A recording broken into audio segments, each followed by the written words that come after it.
જેતપુરના દેરડી આવાસ યોજના વિસ્તારમાં નગરપાલિકાની કામગીરી સામે સ્થાનિકોમાં ભારે રોષ જોવા મળી રહ્યો છે। વિસ્તારમાં તાજેતરમાં સીસી રોડ અને રસ્તાઓ બનાવવામાં આવ્યા હતા, પરંતુ સ્થાનિકોના આક્ષેપ મુજબ સુવિધા આપવા બદલે આ કામગીરી મુશ્કેલીનું કારણ બની ગયું છે। વિસ્તારમાં મોટા ભાગે ગરીબ અને શ્રમિક પરિવારો વસવાટ કરતા હતા, જેઓ મજૂરી અને ટકટક કામ કરીને જીવન ગુજારે છે। સ્થાનિકોનું કહેવું છે કે રસ્તાની કામગીરીમાં યોગ્ય આયોજનના અભાવે રોજિંદા જીવન પર અસર પડી રહી છે અને લોકો ભારે હાલાકીનો સામનો કરી રહ્યા છે। કે જે દેડીદાર આવાસ યોજનામાં રહે છે તેમને જ આપણે પૂછીએ કે શું સમસ્યા છે અને કેટલા ટાઈમ થયા છે। તમે કેટલી વાર પડ્યા? 2 વાર। અમે 3 વાર પડ્યો।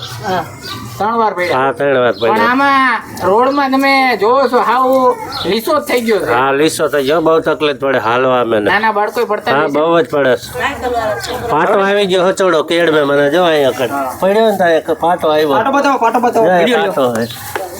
વિડિયો લ્યો કાયદેસર આ જો આ પડીના ભાઈનો હાલ આ ભાઈને પટ્ટી આવી ગયેલી છે, પડી ગયા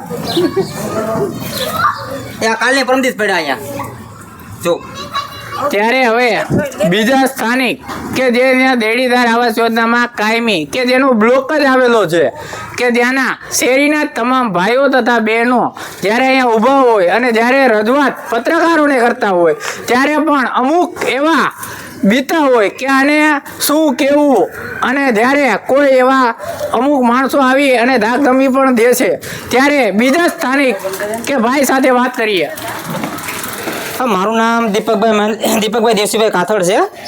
હવે અહીંયા જે રોડ બનાવ્યો ત્યારથી આ સ્લોપ છે ને અમારે આ ગલીમાંથી ને આજુબાજુના ઘરમાં અમારે એક બાજુમાં માસી રહે છે, રંજનબેન રહે છે, મારી નીતા માસી રહે છે, એ લોકોને અવારનવાર નીચે હાલવા જવાનું હોય ને કચરા ને રાપર બાપર મારીને પાણી આવે ત્યારે પાણી કાઢવું પડે, તો એ લોકો ઘણી વખત પણ પડી ગયા છે। મારો બ્લોક તો અહીંથી 2 બ્લોક છોડતા છે અને મને એ લોકો તકલીફ નથી, પણ અવારનવાર હું અહીંયા જોઉં છું કે કેટલા લોકો અહીંયા પડે છે, બરોબર છે। નગરપાલિકામાં કમ્પ્લેન નથી કરી, મેં યુનુસભાઈને વાત કરી લઈ, મને કે આપણે કે કરશું, બરોબર છે। તો આજે ટાઈમ મળી ગયો એટલે મને કહો કે આપણે છે ને ઢાળીનું કે કરી નાખીએ એમ, એટલે મને બોલાવીને મને કહે કે બાબા શું કરશું? હું કહું તો હું શું કહું, કાંઈ પગથિયાં આપણે કરી આપીએ એટલે કોઈ લોકોને છે ને હાલવામાં કોઈ વાંધો ના આવે એમ, એટલે કે તો આપણે નગરપાલિકાને પહેલાં જાણ કરીએ પછી આપણે આપણી રીતે વ્યવસ્થા કરીએ એમ। અને નગરપાલિકાને મારી નમ્ર વિનંતી કે આ ઢાળીનું કે અમને કરી આપે, નકર આમાં કોઈ પણ માણસ પડીને મરી જશે। ત્યારે અહીંના એક એવા સ્થાનિક કે જે 70 વર્ષ 80 વર્ષની ઉંમર હોય ત્યારે એ જ માજીને આપણે પૂછીએ કે અહીંયા શું સમસ્યા છે અને કેવી સમસ્યા છે। પડી એવી સમસ્યા છે, હાલતા પડી છે, મારી જેવીને ત્યાં જ રહેવું હોય, હું તો કેટલી વાર પડું છું। અહીંયા વાળવું હોય તો હેઠું ઉતરવું પડે, હાલવું હોય તો હેઠું ઉતરવું, બકાલાવાળા આવે, દૂધવાળા આવે, તો ઉમરામાં કંઈ કોઈ દેવા ન આવે તો હેઠું ઉતરવું પડે, એટલે લહરીને પડીએ છીએ। કેટલી વાર પડ્યા છે ને હજી એ પડતા જાય છે, તો કંઈક કરો હવે આનું, નકર પછી અમે અમારી રીતે કરી લઈએ તો વળી હા। મારું નામ રેમતુલ્લાભાઈ છે। હું આ ઢારિયા ઉપરથી 1-2 વાર પડી ગયો છું ને આ ઢારિયાનો કાંઈ બી જે બને એમ નગરપાલિકાને નમ્ર વિનંતીથી કહું છું કે આ ઢારિયાનો કાંઈક ઉપયોગ સરખો કરો, અથવા બે પગથિયા મૂકી દો, અથવા રસ્તાને સરખો કરી દો। અહીં કેટલાય માણસો પડે છે, મારી જેવા છોકરાય પડી ગયા છે, ગઈઢા બુઢા। તમારું નામ? ભાવનાબેન। બેન, શું સમસ્યા બની છે? આ રોજ અમે નીકળી આવી જાય, અમારા શેરી વાળા બધા અમે વારા ફરતી પડી છે, આનો કંઈક અમે નિકાલ કરો। કયા કારણસર તમે પડો છો?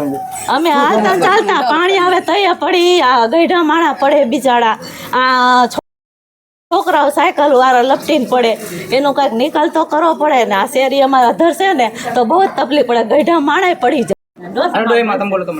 બેન, તમારું નામ? મારું નામ ચાંતાબેન। અંતાબેન, આ શું સમસ્યા બની હતી? હા, અહીંયા લહરીને બધા પડે છે ને મારે તો અહીં રહેવું, હું તો 10 વાર પડું છું, કેટલી વાર હાલું છું ને પડું છું। ને તો આ કેટલી વાર તમે અહીંયા પડ્યા? કેટલી વાર પડી છે, કેને કહેવા જાઉં, આ કડ તો હજી દુખે છે। અને કયો